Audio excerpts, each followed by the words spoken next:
LPU ప్లేస్మెంట్ల రికార్డులు సృష్టిస్తోంది. Final year student 2.5 కోట్ల ప్యాకేజ్ పొందుతున్నారు. 1700 మందికి పైగా LPU స్టూడెంట్స్ 10 లక్షల నుంచి 2.5 కోట్ల ప్యాకేజెస్ పొందారు. విద్యా విప్లవం ప్రారంభమైంది లవ్లీ ప్రొఫెషనల్ యూనివర్సిటీలో. నమస్తే, వెల్కమ్ టు మ్యాగజైన్ స్టోరీ. నేరం చేసి అడ్డంగా దొరికిపోయిన దొంగ తనను పట్టుకున్న పోలీసునే దొంగ దొంగ అని అరిచినట్లుగా ఉంది ఏపీలో చంద్రబాబు నాయుడు వ్యవహార శైలి. లిక్కర్ స్కామ్ లో దొరికి దర్యాప్తు ఎదుర్కొంటూ బెయిల్పై బయట తిరుగుతున్న చంద్రబాబు తన రాజకీయ ప్రత్యర్థిపై బురద చల్లే ప్రయత్నం చేస్తున్నారు. 2014 నుంచి 2019 వరకు తన 5 ఏళ్ల పాలనలో మద్యం వ్యాపారాన్ని తాను, తన పచ్చ పార్టీ నేతలు మద్దతుదారుల సొంత ఖజానాలు నింపుకునేలా అధికార దుర్వినియోగానికి పాల్పడి ప్రభుత్వ ఆదాయానికి గండి కొట్టిన చంద్రబాబు నాయుడుపై లిక్కర్ స్కామ్ కేసు నమోదైన సంగతి తెలిసిందే. అలా అడ్డంగా దొరికిపోయిన చంద్రబాబు నాయుడు తన కుంభకోణాన్ని బయట పెట్టారన్న అక్కస్తో వైఎస్ఆర్ కాంగ్రెస్ పార్టీ అధినేత మాజీ ముఖ్యమంత్రి జగన్మోహన్ రెడ్డిపై, ఆయన పార్టీ నేతలపైన, అప్పటి ప్రభుత్వ అధికారులపైన అడ్డగోలుగా కేసులు బనాయించి రాజకీయ కక్ష సాధింపుకు పాల్పడుతున్నారని ప్రతిపక్షం ఆరోపిస్తోంది. లిక్కర్ డాన్ బాబే, దీనిపైనే ఇవాల్టి మ్యాగజైన్ స్టోరీ. తాను ఏ నేరారోపణలు ఎదుర్కొంటున్నారో అవే ఆరోపణలు తన రాజకీయ ప్రత్యర్థికి ఆపాదించాలని చంద్రబాబు నాయుడు అనుకుంటూ ఉంటారు. అందుకోసం అధికారాన్ని దుర్వినియోగం చేసి ఎంతకైనా దిగజారుతారు. లేనిది ఉన్నట్లు, ఉన్నది లేనట్లు కనికట్టు చేసే విన్యాసాలు చేస్తూ ఉంటారు. అయితే ఇవేవి న్యాయ వ్యవస్థ ముందు నిలబడలేవని ఆయనకి తెలుసు. తెలిసినా అప్పటి వరకు ఆయన తన ప్రత్యర్థులపై విష ప్రచారం చేసేయొచ్చు కదా అన్నది ఆయన ఆలోచన. తన హయాంలో లిక్కర్ స్కామ్ కు పాల్పడి దొరికిపోయిన చంద్రబాబు ఆ కేసు నుంచి బయటపడే దారి లేక తన రాజకీయ ప్రత్యర్థులపై అవే ఆరోపణలతో అక్రమ కేసులు బనాయించి వేధిస్తున్నారు. 2024 ఎన్నికల్లో గెలిచి అధికారంలోకి రావడమే ఆలస్యం. చంద్రబాబు నాయుడు రాజకీయ కక్ష సాధింపులు మొదలు పెట్టేశారు. ప్రమాణ స్వీకారం చేసిన కొద్ది వారాల్లోనే ప్రధాన ప్రతిపక్ష నేత అయిన జగన్మోహన్ రెడ్డితో పాటు ఆయన పార్టీ నేతలను, జగన్మోహన్ రెడ్డి పాలనలో నిజాయితీగా పనిచేసిన అధికారులను కూడా టార్గెట్ చేసుకుని వారందరిపైన కేసులు పెట్టేయడానికి రెడీ అయిపోయారు. జగన్మోహన్ రెడ్డి పాలనలో మద్యం అమ్మకాల్లో అక్రమాలు జరిగిపోయాయంటూ లేనిపోని ఆరోపణలు చేస్తూ వచ్చిన చంద్రబాబు నాయుడు ఎలాంటి ఆధారాలు లేకుండానే సిట్ ఏర్పాటు చేయించేసి కేసులు పెట్టించేసి వేధింపులు చేయించేస్తున్నారు. అసలు చంద్రబాబు నాయుడికి వైఎస్ఆర్ కాంగ్రెస్ పార్టీపై ఇంత కక్ష ఎందుకు అంటే, తన 5 ఏళ్ల పాలనలో తాను పాల్పడిన లిక్కర్ కుంభకోణాన్ని వెలికి తీయడమే కాకుండా తనపైన, ఆ కుంభకోణంలో భాగస్వామి అయిన తన సహచర మంత్రి పైన జగన్మోహన్ రెడ్డి హయాంలో సిఐడి పోలీసులు కేసు నమోదు చేయడాన్ని బాబు జీర్ణించుకోలేకపోతున్నారు. ఆ కేసులో దర్యాప్తు ముందుకు సాగితే తనకు అరదండాలు తప్పవని ఆయన భయపడుతున్నట్లుంది. ఈ కేసులో బెయిల్ తెచ్చుకుని బయట తిరుగుతోన్న చంద్రబాబు నాయుడు అధికారం రాగానే తన అవినీతిని పట్టుకున్నారన్న కోపంతోనే జగన్మోహన్ రెడ్డిపై కక్ష పెట్టేసుకున్నారు. అందుకే ఇప్పుడు వైఎస్ఆర్ కాంగ్రెస్ పార్టీ నేతలను టార్గెట్ చేసుకుని అరెస్ట్ చేయిస్తున్నారు. ఈ కేసులేవీ కూడా న్యాయస్థానాల ముందు నిలబడేవి కావని చంద్రబాబుకు తెలుసు. అయినా అప్పటి వరకు ఆయన వైఎస్ఆర్ కాంగ్రెస్ పార్టీని అప్రతిష్ట పాలు చేయొచ్చన్న కుట్రతోనే చంద్రబాబు అధికార దుర్వినియోగానికి పాల్పడుతున్నారని విపక్ష నేతలు ఆరోపిస్తున్నారు. అసలు చంద్రబాబు నాయుడి హయాంలో ఏం జరిగింది, లిక్కర్ వ్యాపారంలో బాబు విధానాలు ఎలా ఉండేవి అన్నవి తెలుసుకుంటే మద్యం వ్యాపారాన్ని అడ్డుపెట్టుకుని చంద్రబాబు నాయుడి పార్టీ నేతలు ఎలా మాఫియాగా అవతరించి వేల కోట్లు నొల్లుకున్నారో అర్థమవుతుంది. 2014లో ముఖ్యమంత్రి అయిన చంద్రబాబు నాయుడు లిక్కర్ బిజినెస్ ని తమ పార్టీకి, పార్టీ నేతలకి ఒక ప్రధాన ఆదాయ వనరుగా మార్చేయాలని అనుకున్నారు. అందుకోసం మద్యం వ్యాపారం ద్వారా ప్రభుత్వ ఖజానాకు రావలసిన ఆదాయానికి గండికొట్టి తమ పార్టీ నేతలు, అనుచరుల సొంత ఆస్తులు పెంచుకునేలా విధానాలు మార్చేశారు. ఈ క్రమంలో ప్రజలను తాగుబోతులను చేయడమే అజెండా అన్నట్టు మద్యం అమ్మకాలు విచ్చలవిడిగా పెంచి పారేశారు. ఎక్కడ పడితే అక్కడ వైన్ షాపులకు అనుమతిచ్చేశారు. ఆ షాపులు కూడా లాటరీ పద్ధతి ముసుగులో తమ పార్టీ నేతలకే అందేలా పావులు కదిపారు. బడి, గుడి అని తేడా లేకుండా వైన్ దుకాణాలు తెరిపించేశారు. ఈ క్రమంలో ఏకంగా 4380 వైన్ షాపులకు గ్రీన్ సిగ్నల్ ఇచ్చారు. మరో 4380 పర్మిట్ రూమ్లకు తలుపులు తెరిచారు. అక్కడితో ఆగకుండా గ్రామ గ్రామాన, వీధి వీధిన మద్యం అందుబాటులో ఉంచేలా 43,000కు పైగా బెల్ట్ షాపులకు సై అన్నారు. ఈ అమ్మకాలు కూడా ఒక వేళాపాళా లేకుండా అర్ధరాత్రి, అపరాత్రి కూడా మద్యం దొరికేలా చేసి ప్రభుత్వమే ప్రజల చేత బలవంతంగా మద్యం తాగించినట్టు మద్యం వ్యాపారాన్ని ప్రోత్సహించారు. ఒక విధంగా చంద్రబాబు హయాంలో ప్రభుత్వమే లిక్కర్ మాఫియాగా అవతరించింది. ఎందుకంటే ప్రభుత్వంలో ఉన్న పెద్దలే మెజారిటీ వైన్ షాపులను తమ వారికి ఇప్పించుకున్నారు. సో మద్యం వ్యాపారులది ప్రభుత్వానిది ఒకే మాట ఒకే బాట అన్నట్టు వ్యవహారాలు నడిపించేసి ప్రభుత్వ ఆదాయానికి గండికొట్టారు. కేవలం 5 డిస్టిలరీలే బాబు హయాంలో ఇంచుమించు 70% మద్యాన్ని సరఫరా చేశాయి. ప్రపంచంలో ఎక్కడా లేని విధంగా చంద్రబాబు హయాంలో మద్యం సరఫరాదారులకు ఏకంగా అడ్వాన్స్ పేమెంట్స్ చేసేవారు. తమకు ముడుపులు చెల్లించిన డిస్టిలరీల నుంచే మద్యాన్ని సేకరించేవారు. అప్పట్లో మద్యం షాపులను నిర్వహించే ప్రైవేటు వ్యక్తులే ఆన్లైన్ ఇండెంట్ల ద్వారా కొన్ని రకాల బ్రాండ్లను మాత్రమే సేకరించేవారు. బాబు హయాంలో ఆర్థిక శాఖను కనీసం సంప్రదించకుండానే బార్లు, వైన్ షాపులపై విధించే ప్రివిలేజ్ ఫీజును ఏకపక్షంగా రద్దు చేసి ప్రైవేటు వ్యాపారులకు లబ్ధి చేకూర్చారు. దీనివల్ల ప్రభుత్వానికి ఏటా 1300 కోట్ల రూపాయల మేర నష్టం వాటిల్లింది. 5 ఏళ్ల బాబు పాలనలో 6,500 కోట్లకు పైనే ప్రభుత్వం నష్టపోయింది. ప్రభుత్వ ఆదాయానికి గండిపడింది. ఆ తర్వాత క్విడ్ ప్రోకో కింద డిస్టిలరీల నుంచి టీడీపీ పాలకులకు ముడుపులు అందాయన్న ఆరోపణలు ఉన్నాయి. పైగా ఈ అక్రమాలకు సంబంధించి ప్రభుత్వ సంస్థ అయిన కంట్రోలర్ అండ్ ఆడిటర్ జనరల్ నివేదికే చంద్రబాబు ప్రభుత్వంపై అక్షింతలు వేసింది. ఇక వేలాది బెల్ట్ షాపుల్లోనూ పర్మిట్ రూమ్స్లోనూ ఎంఆర్పీ కన్నా ఎక్కువ ధరలకు మద్యాన్ని విక్రయించినా నాటి బాబు ప్రభుత్వం పట్టించుకోలేదు. ఆ అదనపు ఆదాయం పచ్చ సిండికేట్ జేబుల్లోకి వెళ్లిపోయింది. ప్రభుత్వానికి మాత్రం దమ్మిడీ ప్రయోజనం లేకపోయింది. తనకు నచ్చిన డిస్టిలరీలకు ఎక్సైజ్ పాలసీకి విరుద్ధంగా అనుమతులు, రాయితీలు ఇచ్చి దోచిపెట్టారు నాటి పాలకులు. ప్రభుత్వ విధానాల వల్ల ప్రభుత్వ ఖజానాకు వచ్చే ఆదాయానికి గండిపడిందని కాగ్ నివేదిక తేల్చింది. దాని ఆధారంగానే ఈ అక్రమాలన్నింటికీ సాక్ష్యాలు ఉండడం వల్లనే 2023లో ఏపీసీఐడి నాటి ఎక్సైజ్ కమిషనర్, ఎక్సైజ్ మంత్రి కొల్లు రవీంద్రలతో పాటు ముఖ్యమంత్రి చంద్రబాబు నాయుడిపైన కేసు నమోదు చేసింది. కేసు నమోదైన రోజునే హైకోర్టు నుంచి ముందస్తు బెయిల్ తెచ్చుకున్నారు చంద్రబాబు. ఆ తర్వాత తానే అధికారంలోకి రావడంతో, అధికారం తన చేతుల్లో ఉండడంతో తనపై నమోదైన లిక్కర్ కేసును పక్కన పెట్టేశారు చంద్రబాబు. దానిపై దర్యాప్తు జరపకుండా ఆపేశారు. తన అవినీతిపై దర్యాప్తు జరగకూడదు. తన అక్రమాలను బయటపెట్టిన వైఎస్ఆర్ కాంగ్రెస్ పార్టీని ఎలాగైనా సరే వేధించాలి. ఈ అజెండాతోనే జగన్మోహన్ రెడ్డి హయాంలో లిక్కర్ స్కామ్ జరిగిందంటూ నిరాధార ఆరోపణలు చేస్తూ ఆగమేఘాల మీద కేసులు పెట్టించేసి అక్రమ అరెస్టులకు సైతం తెగబడుతున్నారు చంద్రబాబు నాయుడు అండ్ కో. చంద్రబాబు నాయుడు హయాంలో లిక్కర్ అమ్మకాల్లో జరిగిన అవకతవకలు, అనర్థాలకు చెక్ చెప్పాలన్న లక్ష్యంతోనే ఆ తర్వాత అధికారంలోకి వచ్చిన జగన్మోహన్ రెడ్డి ప్రజారంజక విధానాన్ని తెచ్చారు. అది కూడా పారదర్శకంగా అమలు చేసి చూపించారు. ఎక్కడా అవినీతికి తావు లేకుండా జాగ్రత్తలు తీసుకున్నారు. ప్రభుత్వ ఖజానాకు ఆదాయాన్ని అమాంతం పెంచారు. అదే సమయంలో మద్యం అమ్మకాలను ఏటా తగ్గించుకుంటూ వచ్చారు. జగన్మోహన్ రెడ్డి విధానాన్నే కొనసాగించాల్సి వస్తే తమ పార్టీ నేతలకు, తనకు అక్రమ ఆదాయం వచ్చే వనరు లేకుండా పోతుందన్నదే బాబు బెంగ. అందుకే ప్రభుత్వ అజమాయిషీ నుంచి మద్యం వ్యాపారాన్ని పచ్చదండు చేతుల్లోకి తీసేసుకున్నారు. ఒక అబద్ధాన్ని పదే పదే చెబుతూ పోతే అదే నిజమైపోతుందని చంద్రబాబు భ్రమ. అదే అబద్ధాన్ని తన జేబు మీడియా సంస్థల చేత కూడా ప్రచారం చేయిస్తే ఇంకాస్త బలంగా ఉంటుందని పిచ్చి లాజిక్. పిల్లి కళ్ళు మూసుకుని పాలు తాగుతూ తననెవరూ చూడలేదని అనుకుంటుంది. చంద్రబాబు అలానే చేస్తున్నారు. బాబు హయాంలో మద్యం వ్యాపారం కానీ, మాఫియా కానీ ఎంత దుర్మార్గంగా ఉండేదో రాష్ట్ర ప్రజలకు తెలుసు. జగన్మోహన్ రెడ్డి 5 ఏళ్ల పాలనలో అదే మద్యం వ్యాపారం ఎంత పారదర్శకంగా సాగిందో కూడా ప్రతి ఒక్కరికి తెలుసు. ఎవరికో ఎందుకు, సాక్షాత్తు చంద్రబాబు నాయుడు అండ్ కోకే తెలుసు. తెలిసినా విషకుట్రకు తెగబడిపోయారు. చంద్రబాబు పాలనలో విచ్చలవిడి మద్యం అమ్మకాల ద్వారా జరిగిన అనర్థాన్ని ప్రతిపక్ష నేతగా గమనించిన జగన్మోహన్ రెడ్డి అప్పుడే తాను అధికారంలోకి వస్తే మద్యం అమ్మకాలని బాగా నియంత్రించాలన్న నిర్ణయానికొచ్చారు. ప్రైవేట్ చేతుల్లో మద్యం వ్యాపారం ఉంటే ఆ మాఫియా ప్రజల ప్రాణాలతో చెలగాటమాడే ప్రమాదం ఉంది కాబట్టి అధికారంలోకి వస్తే వెంటనే మద్యం వ్యాపారాన్ని ప్రభుత్వ అజమాయిషీలో నిర్వహించాలని నిశ్చయించుకున్నారు. మద్యం విక్రయాలు తగ్గితేనే రాష్ట్రం ప్రశాంతంగా ఉంటుంది. అది తగ్గాలంటే మద్యం ధరలు అందుబాటులో ఉండకూడదు. అలానే మద్యం షాపులు ఎక్కడ పడితే అక్కడ ఉండకూడదని అనుకున్నారు.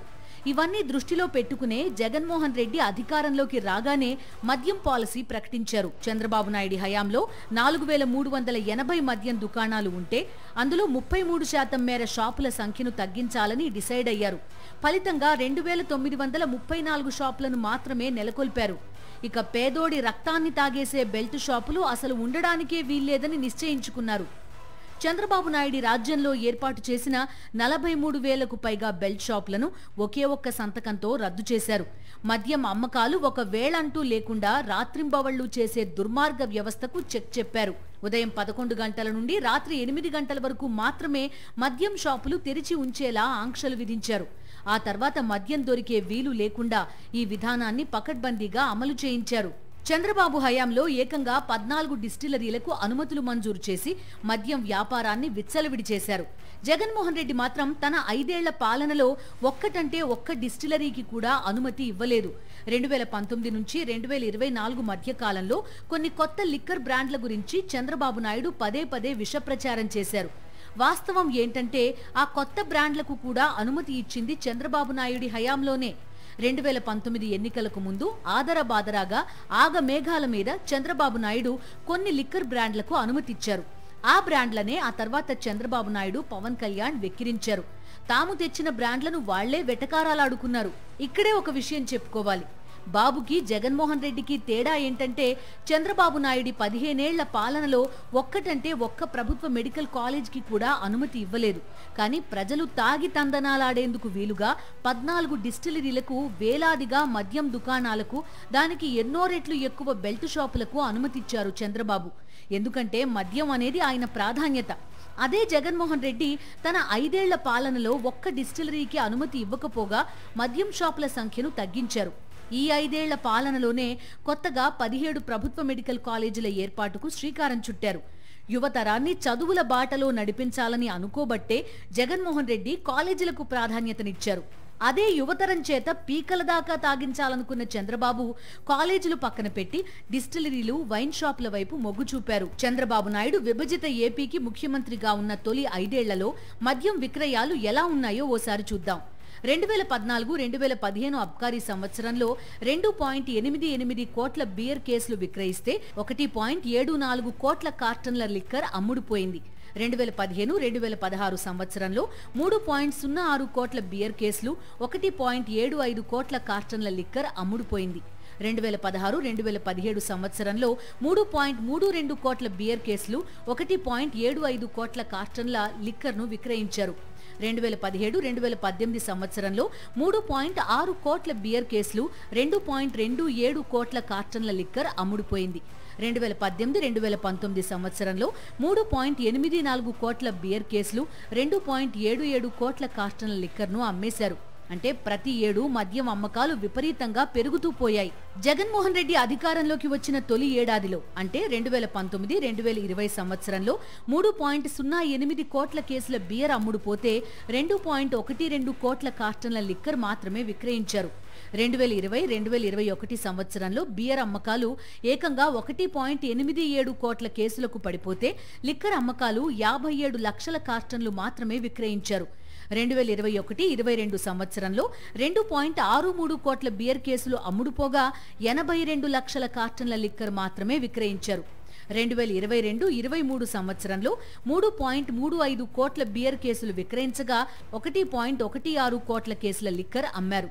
2023-24 సంవత్సరంలో 3.32 కోట్ల కేసుల బీర్, 1.12 కోట్ల కార్టన్ల లిక్కర్ను వినియోగదారులు సేవించారు. ఈ రెంటిని పోలిస్తే బాబు హయాంలో 5 ఏళ్లు కూడా ఏటా మద్యం అమ్మకాలు పెరుగుతూ పోతే జగన్మోహన్ రెడ్డి అనుసరించిన విధానాల వల్ల మద్యం అమ్మకాలు తగ్గుతూ వచ్చాయి. బాబు హయాంలో ఏటా మద్యం అమ్మకాలు పెరిగినా ప్రభుత్వ ఆదాయం పెరగలేదు. అమ్మకాలు పెరగడం వల్ల ప్రైవేట్ మద్యం వ్యాపారులు లాభపడ్డారు. అంటే పచ్చమంద జేబుల్లోకి ఆ లాభాలు వెళ్లాయి. అదే జగన్మోహన్ రెడ్డి హయాంలో ఏటా మద్యం అమ్మకాలు తగ్గుతూ వచ్చినా ప్రభుత్వ ఆదాయం మాత్రం చంద్రబాబు హయాం కన్నా చాలా ఎక్కువగా వచ్చింది. దానికి కారణం పారదర్శక విధానాన్ని అమలు చేయడం. వచ్చే ప్రతి పైసా ప్రభుత్వ ఖజానాలో జమ అయ్యేలా చేయడం వల్ల ఇది సాధ్యమైంది. చంద్రబాబు నాయుడి 5 ఏళ్ల పాలనలో చివరి సంవత్సరం అంటే 2018-19 సంవత్సరంలో 16,912 కోట్ల రూపాయల ఆదాయం ప్రభుత్వ ఖజానాకు వచ్చింది. జగన్మోహన్ రెడ్డి పాలనలో చివరి ఏడాది అంటే 2023-24 సంవత్సరంలో 24,760.98 కోట్ల రూపాయల ఆదాయం ప్రభుత్వానికి సమకూరింది. ఇక్కడే పెద్ద ట్విస్ట్ కూడా ఉంది. బాబు పాలన చివరి ఏడాదిలో 3.84 కోట్ల బియర్ కేసులు, 2.77 కోట్ల లిక్కర్ కార్టన్లు అమ్ముడుపోయాయి. జగన్మోహన్ రెడ్డి చివరి ఏడాదిలో 3.32 కోట్ల బియర్ కేసులు, 1.12 కోట్ల కేసుల లిక్కర్ అమ్ముడుపోయింది. అంటే బాబు పాలనలో కన్నా మద్యం విక్రయాలు గణనీయంగా తగ్గినా బాబు హయాంలో కన్నా ప్రభుత్వానికి ఎక్కువ ఆదాయం వచ్చింది. ఇది ఎలా సాధ్యమైందంటే మద్యం అమ్మకాలు నియంత్రించే క్రమంలో మద్యం ధరలు పెరిగితే వినియోగదారులు తాగే మద్యం పరిమాణం తగ్గుతుందని జగన్ భావించారు. కానీ డిస్టిలరీలకు లాభం రాలేదు, ప్రభుత్వానికి వచ్చింది. ఇదే చంద్రబాబు హయాంలో ఈ అదనపు ఆదాయాన్ని పచ్చమందం మింగేసింది. ఇదే ఇద్దరికీ తేడా ఇక్కడే తేలిపోతోంది. మద్యం కుంభకోణానికి పాల్పడి ప్రజాధనాన్ని కొల్లగొట్టింది బాబు హయాంలోనే అని. వాస్తవం ఇలా ఉంటే చంద్రబాబు మాత్రం వైఎస్ఆర్ కాంగ్రెస్ పై బురద జల్లడానికి 1,00,000 అబద్ధాలతో పచ్చ మీడియా ఊతకర్రలతో విషప్రచారం చేయిస్తున్నారు. అక్రమ కేసులు పెడుతున్నారు. కానీ న్యాయం అనేది ఒకటి ఉంటుంది కదా, నిజం అనేది కూడా ఒకటి ఉంటుంది. అది బాబు లాంటి అక్రమార్కులను చాలా మందిని చూసే ఉంటుంది. అసలు స్కామ్స్టర్లను కాలం విడిచిపెట్టదు. బాబు హయాంలో మద్యం అమ్మకాలు ఏటా పెరుగుతూ వచ్చాయి, కానీ ప్రభుత్వ ఆదాయం మాత్రం పెరగలేదు. జగన్మోహన్ రెడ్డి పాలనలో ఏటా అమ్మకాలు తగ్గాయి. బాబు హయాంతో పోలిస్తే చాలా చాలా తగ్గాయి, కానీ ప్రభుత్వ ఆదాయం మాత్రం పెరిగింది. అమ్మకాలు తగ్గటం ద్వారా డిస్టిలరీల వ్యాపారం తగ్గింది. ఆ క్రమంలోనే వారి ఆదాయాలు, లాభాలు తగ్గాయి. ఈ నేపథ్యంలో అసలు చంద్రబాబు నాయుడు ఆరోపిస్తున్నట్లుగా జగన్ హయాంలో స్కామ్కు ఆస్కారం ఎక్కడిది? నష్టపోయిన డిస్టిలరీలు ముడుపులిస్తాయా? చంద్రబాబుకు కిక్ బ్యాక్స్ అలవాటు కాబట్టి అందరూ అలానే ఉంటారనుకుంటే ఎలాగా అంటున్నారు వైఎస్ఆర్ కాంగ్రెస్ నేతలు. చంద్రబాబు నాయుడి అజెండా ఏంటంటే తనపై ఉన్న లిక్కర్ స్కామ్ కేసును పూర్తిగా నీరుగార్చేసి తనను తాను కాపాడుకోవాలి. తన అవినీతిని బయటపెట్టారు కాబట్టి వైఎస్ఆర్ కాంగ్రెస్ నేతలను జైలుకు పంపి వేధించాలి. దానికోసం ఎంతకైనా దిగజారాలి. ఇప్పుడు బాబు నేతృత్వంలోని కూటమి ప్రభుత్వం అదే చేస్తోంది. జగన్మోహన్ రెడ్డి హయాంలో లిక్కర్ స్కామ్ జరిగింది అంటూ ఎలాంటి ఆధారాలు లేకుండానే ఒక కేసు పెట్టేసిన చంద్రబాబు నాయుడు ఆ కేసులో తాను అనుకున్న విధంగా తన ప్రత్యర్థులను ఇరికించేయడానికి దుర్మార్గ వేషాలు వేస్తున్నారు. చేతిలో అధికారం ఉంది కదా అని పోలీసులను గుప్పెట్లో పెట్టుకుని నిబంధనలను కాలరాస్తున్నారు. జగన్మోహన్ రెడ్డిని, ఆయనతో సన్నిహితంగా ఉండే పార్టీ నేతలు అక్రమాలకు పాల్పడ్డారు అని వాంగ్మూలం ఇవ్వాలి అంటూ కేసులో తాము నిందితులుగా పేర్కొన్న వారిని బెదిరిస్తున్నారు పోలీసులు.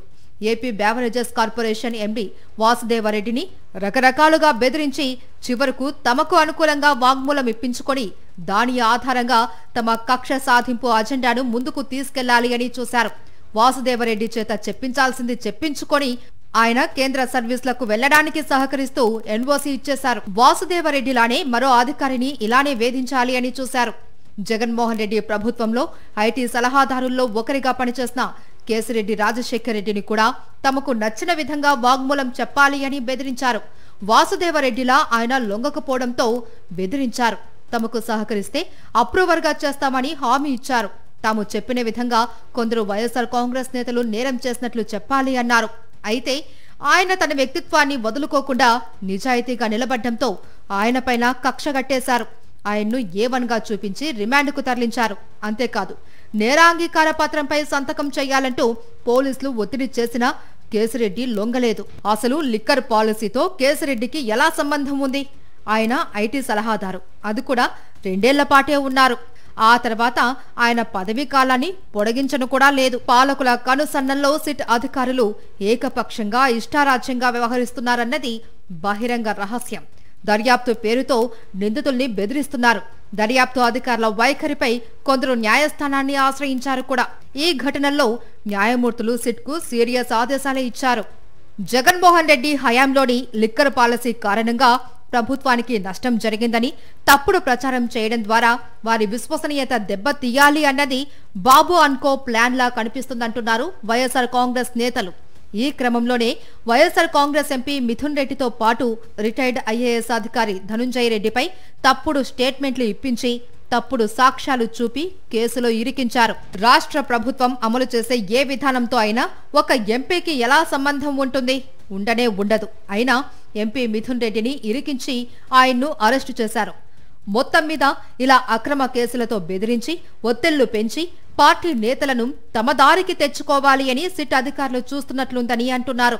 అయితే ఎలాంటి ఆధారాలు లేని ఈ కేసు అసలు న్యాయస్థానంలో నిలబడదని వైఎస్ఆర్ కాంగ్రెస్ నేతలు ధీమాగా ఉన్నారు. ఇది వాటి మ్యాగజైన్ స్టోరీ. మరో ఇంట్రెస్టింగ్ టాపిక్ తో మళ్ళీ కలుద్దాం. అంతవరకు స్టే ట్యూన్ టు సాక్షి.